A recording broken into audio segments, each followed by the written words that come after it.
Good morning. It's 6:24 on this Wednesday. Time for Pet Talk with Dr. Jen Klabunde from Northwood Animal Hospital. And you had mentioned this is the worst season for ticks, right, that you've ever seen in northern Michigan. I've been up here for 9 years, and when I first came, Brendan, there weren't ticks in this area at all. Okay. We never saw a tick case, and then every year it's slowly grown.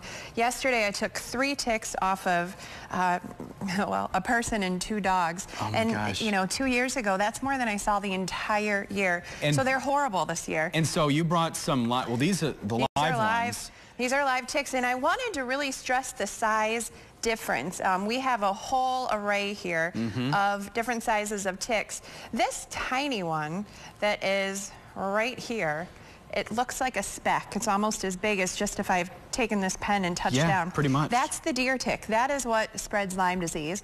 This is what causes, you know, the majority of the problems around here. You can see how tiny they are. But as they grow, Brendan, as they latch on to the dog or cat or person, they're going to be sucking blood. And as they do that, they get really, really big. And they can get as big as these ticks right here. Yeah, and so these almost look like chocolate-covered raisins. They do. They're huge, and they're full of blood. So normally, we have trouble finding them when they're as tiny as these live ones here. But once they get big, you can find them easily.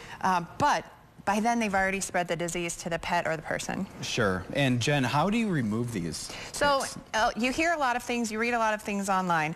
Let's burn them off with a match. Let's suffocate them with Vaseline. Don't do any of that. All you're going to do, it's very, very simple. You're just going to go ahead and take some tweezers, or you're going to take your fingernails, go all the way down towards your skin, so at the very tip of the tick, and you're going to just slowly pull those ticks off.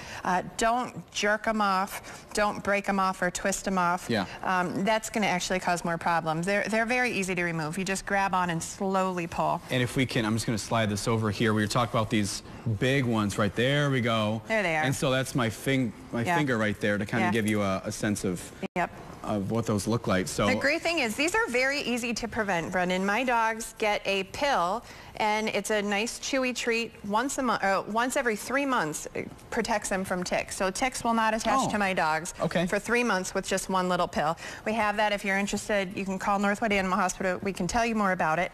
For Lyme disease, which is very serious, that's what this tiny little tick here transmits. There's a vaccine in pets.